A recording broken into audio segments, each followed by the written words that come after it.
Kita ke negeri di bawah Bayu. Antara paparan pembangunan modal insan, elemen penting dalam Hala 7 Sabah Maju Jaya. Perinciannya langsung ke Kota Kinabalu bersama Muhammad Syarizam Awang. Silakan Syarizam. Baik Sahih. Kerajaan negeri memperuntukkan RM474.55 juta untuk pembangunan modal insan tahun depan dengan memberi keutamaan kepada penyediaan beasiswa dan geran pendidikan. Beberapa inisiatif turut diperkenal untuk meringankan beban belia mengikuti pengajian tinggi antaranya bantuan tunai di bawah program bantuan pendaftaran IPT. Menurut Ketua Menteri Datuk Seri Panglima Haji Jinor, inisiatif itu dilaksana selaras agenda kerajaan negeri yang sentiasa mengutamakan keperluan dan kebajikan pelajar.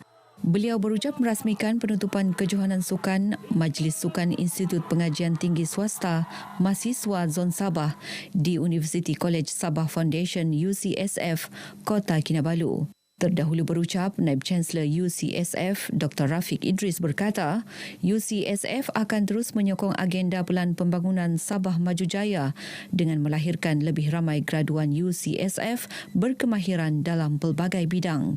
1,600 atlet dan pegawai dari 17 institusi pengajian tinggi swasta terlibat dalam mahasiswa yang mempertandingkan 9 acara. Susulan kebakaran asrama SK Kuala Abai, Kota Belud pada Jumaat, Pejabat Pendidikan Daerah PPD Kota Belud akan mengadakan perjumpaan bersama ibu bapa 35 pelajar terlibat esok. Bercakap kepada RTM di Kota Belud, Pengarah Jabatan Pendidikan Negeri Datuk Raisin Saidin berkata, ia bertujuan membincangkan inisiatif bersesuaian bagi membolehkan kesemua pelajar terlibat hadir ke sekolah seperti biasa. Ketika ini, semua pelajar diberi kelonggaran untuk memakai pakaian biasa dan selipar ke sekolah. PPD akan menepasti apakah bentuk bantuan yang boleh kita berikan kepada murid-murid berkenaan. Perancangan pada ketika ini ialah kita akan menggunakan kemudahan sedia ada di pejabat yaitu kendaraan dan menepasti berapa bilangan murid yang terpaksa kita bantu untuk diambil dan dihantar ke sekolah dan seterusnya dihantar semula ke rumah mereka.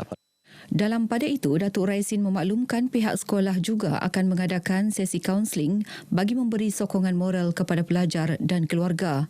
Insiden kebakaran berkenaan telah dimaklumkan kepada Kementerian Pendidikan dan bakal menerima peruntukan kecemasan menerusi Rolling Plan 5 KPM bagi tujuan memulih atau membina semula asrama terbakar. Kerugian akibat kebakaran melibatkan 2 blok bilik, surau, dewan makan, rumah dan pejabat pentadbiran warden dianggarkan bernilai RM500,000. Penganjuran Karnival OK9 PSTTL mampu menjadi contoh dan nilai tambah ke arah peningkatan kompetensi guru-guru prasekolah serta kemenjadian anak-anak prasekolah dalam penguasaan bahasa Inggeris. OK9 PSTTL merupakan inisiatif memperkasa guru bahasa Inggeris prasekolah dalam pengajaran dan pembelajaran. Exco Pendidikan Datuk Dr. Muhammad Arifin Muhammad Arif berkata, kecemerlangan dalam program ini mampu menyokong usaha pemerkasaan sains, teknologi dan matematik STEM di Sabah sekaligus merapatkan jurang capaian sains pelajar Sabah kepada 60% berbanding 28% ketika ini. Sehubungan itu, katanya, karnival seumpama perlu diperluas dalam meningkatkan inovasi pembelajaran dan pengajaran seawal prasekolah. Satu fokus daripada kementerian saya untuk memperkasa STEM di negeri Sabah ini bersama dengan kerjasama, sudah pasti kerjasama Jabatan Pendidikan Negeri Sabah dalam kita sama-sama menarik minat anak-anak kita terhadap STEM.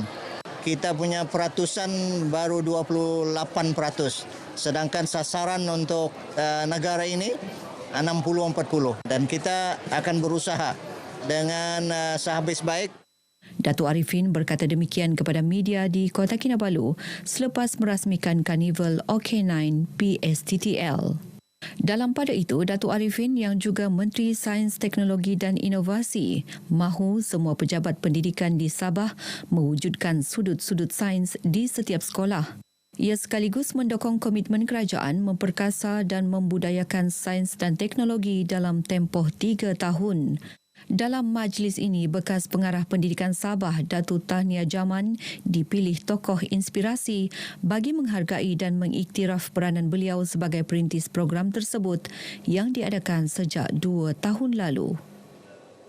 Kerjasama penduduk kampung dengan pejabat kesihatan kawasan Tawau penting dalam usaha membendung penularan wabak denggi di daerah itu.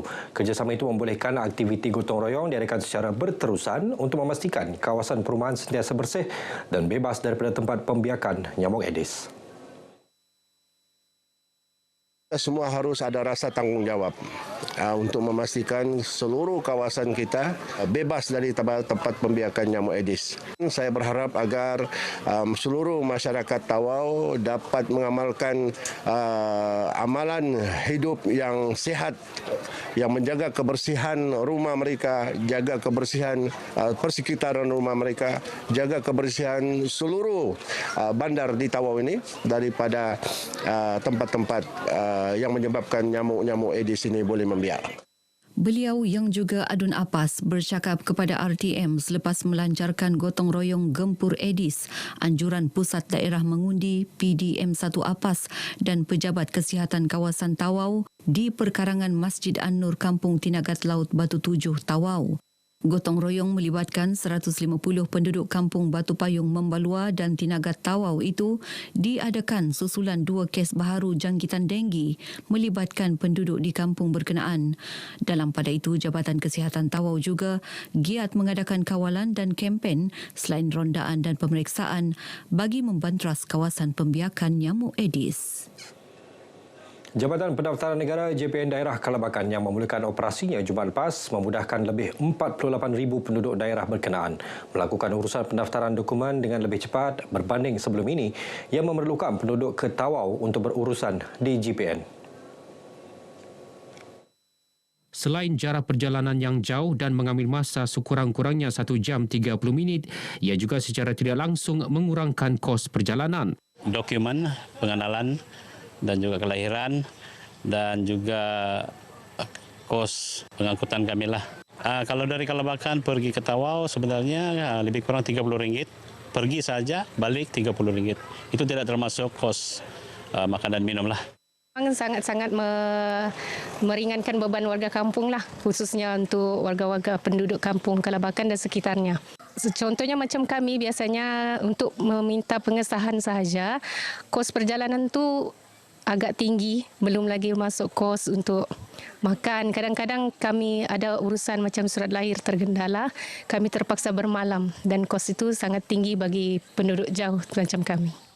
Sementara itu, Pegawai Daerah Kalabakan Muhammad Ali berkata usaha mewujudkan JPN di daerah ini adalah hasil perbincangan bersama JPN Sabah dan JPN Putrajaya pada Oktober lepas. Dan daripada kajian Jabatan Pendaftaran Negara memang ada keperluan untuk kita membuka sebuah pejabat operasi JPN di sini bagi membantu masyarakat untuk mendapatkan perkhidmatan daripada JPN dan juga membantu mengurangkan kadar kelewatan pendaftaran dan sebagainya. Baik, sekian perkongsian dari negeri di bawah Bayu. Untuk lebih banyak perkembangan semasa, kita teruskan bersama dengan Sahi di Angkasa Puri. Dari sungai hingga ke segara, Palestin pasti merdeka. Sahi, silakan. Baik, Syarizam, terima kasih.